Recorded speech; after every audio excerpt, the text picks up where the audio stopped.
हवा का एक हल्का झोंका पर्दे से टकराकर कमरे में दाखिल हुआ और सीमा के चेहरे पर बिखरे बालों को मजीद बखेर गया। वो खिड़की के पास खड़ी दूर कहीं गम थी। उनकी आंखों में एक ऐसा धुंधलापन था जो सिर्फ तन्हाई के लंबे और सनसान बरसों में ही परवान चढ़ता है।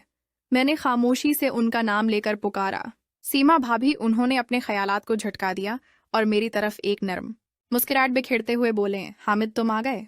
ये मुस्कुराहट उनकी आंखों तक नहीं पहुंची थी। मेरा भाई अमजद शादी के महज 2 हफ्ते बाद ही रोजगार की तलाश में दबी चला गया था। घर की 4 दीवारी में सिर्फ मेरी और सीमा की मौजूदगी थी। मैं 21 साल का नौजवान था और सीमा अपनी जवानी के बेहतरीन हुस्से में एक खूबसूरत और प्रशिक्ष खातून थी। लेकिन उनकी खूबसूरती पर एक अजीब सी मिलन खोली छाई रहती थी। अक्सर मैं उन्हें छपके से रोती हुई पाता, जैसे कोई गहरा जख्म उनके सीने में दबे हुए आंसुओं को बाहर निकालने पर मजबूर कर रहा हो। मैं समझता था कि ये अमजद भाई की गैर मौजूदगी का गम है। एक रात जब बारिश की बूंदों की आवाज ने पूरी फजा को मौतर कर रखा था, मैं अपने कमरे में किताब के औराक पलट रहा था। अचानक सीमा की आवाज कान में गंजी, हामिद जरा मेरे कमरे में आना। मैंने सोचा शायद कोई जरूरी काम होगा। तेजी से उनके कमरे की तरफ बढ़ा। दरवाजा खुला था। अंदर जाते ही मेरी सांस रख सी गई। सीमा बिस्तर पर लेटी हुई थी। उनके सिर में शदीद दर्द था।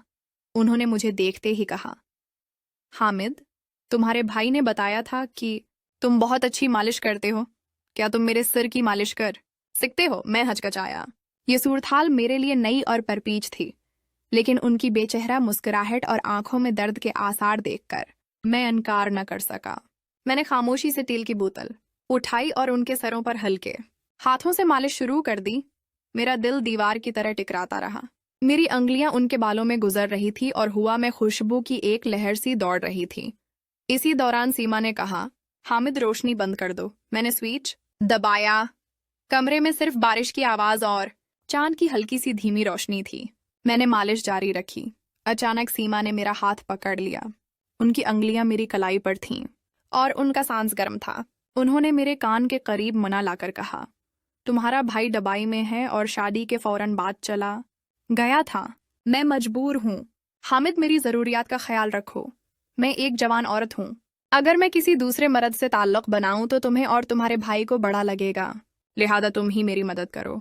ये अल्फाज मेरे कानों में गूंजते रहे।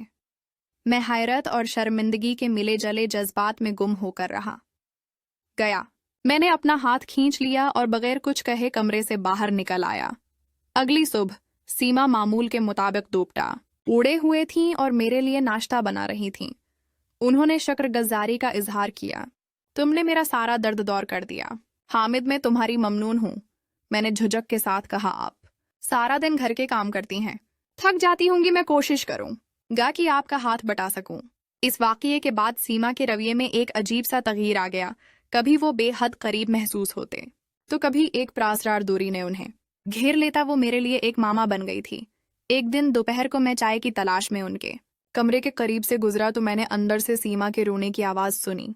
वो किसी से कह रही थी, सब कुछ तुम्हारी वजह से हुआ है। आज मेरी जो हालत है उसकी जिम्मेदार तुम हो। मैंने दरार से झांक कर देखा।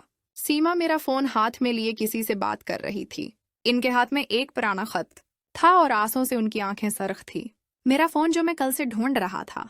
तुमने वादा किया था कि अमजद के जाने के बाद तुम मुझे तन्हा नहीं छोड़ोगे, लेकिन तुमने भी मुझे छोड़ दिया। सीमा की आवाज में दर्द था। क्या वो मेरे भाई अमजद से बात कर रही थी? लेकिन फिर उन्होंने कहा, हाँ मैं जानती हूँ तुम शादीशुदा हो, लेकिन क्या तुम्हें याद है हमारा वादा? ऊंचाई फर्श पर पड़ा एक पुराना कागज मेरी नजर से टकराया। ये एक पुरानी तस्वीर थी। सीमा एक अजनबी नौजवान के साथ खड़ी थी। दोनों के चेहरों पर धूप सी मुस्कुराते थी। तस्वीर के पीछे लिखा था, हमेशा तुम्हारा राहत।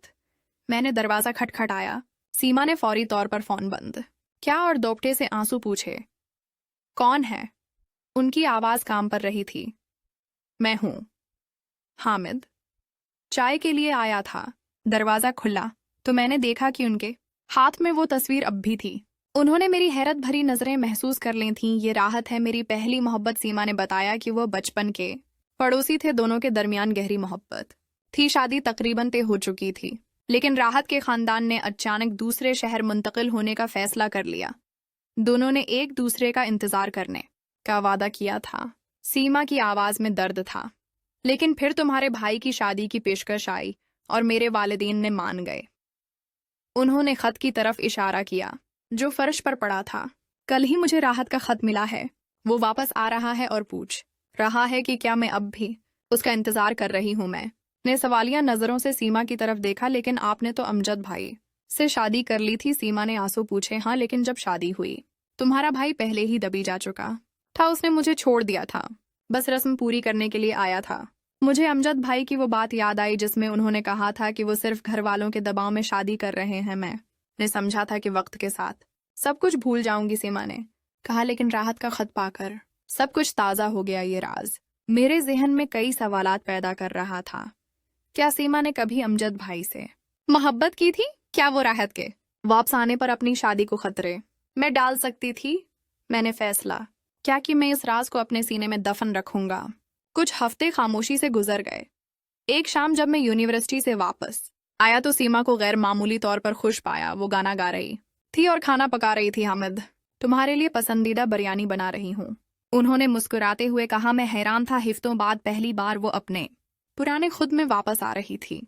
आज कुछ खास बात है? मैंने पूछा। सीमा ने हचकचाते हुए जवाब दिया। हाँ, राहत आज शहर आ रहा है। वो मुझसे मिलना चाहता है। मैंने अपना गिलास मेज पर रख दिया। लेकिन भाभी, आपने तो अमजद भाई से शादी कर ली है। सीमा की मुस्कुराहट बंद सी गई। मुझे पता है हामिद, लेकिन मैं सिर्फ एक बार मिलना चाहती हूँ।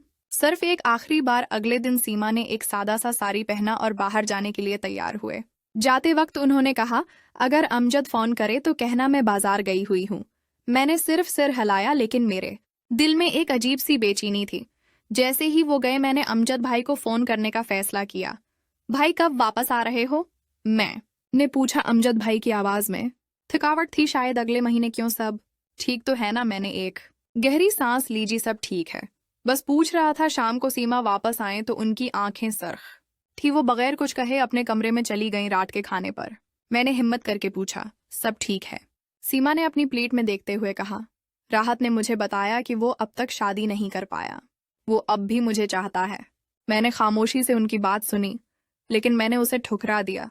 सीमा ने आंसुओं को रोकते हुए कहा, अब हम सिर्फ दोस्त हैं। मैंने अपना फैसला कर लिया है। मैं अमजद की बीवी हूं और मैंने अपनी जिम्मेदारियों को कबूल कर लिया है। इस रात मैंने सोने से पहले अमजद भाई को एक मैसेज भेजा, भाई जल्दी से घर वापस आ जाओ। सीमा भाभी को तुम्हारी बहुत जरूरत है। मुझे मालूम था कि ये राज हमेशा मेरे साथ रहेगा, लेकिन शायद अब सब कुछ बदलना शुरू हो गया था।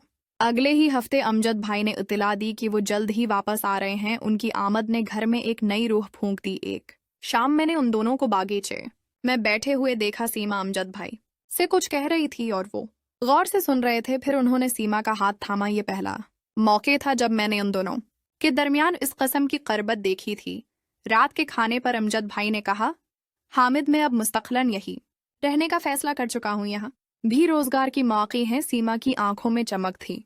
मैंने मुस्कुराते हुए उन्हें देखा। कुछ महीने गुजर गए। घर की फजा पहले से कहीं ज्यादा परसुकून और खुशगवार थी।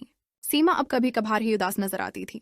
उन्होंने एक छोटा सा कतब खाना बिना लिया था और किताबें पढ़ना शुरू कर दी थी।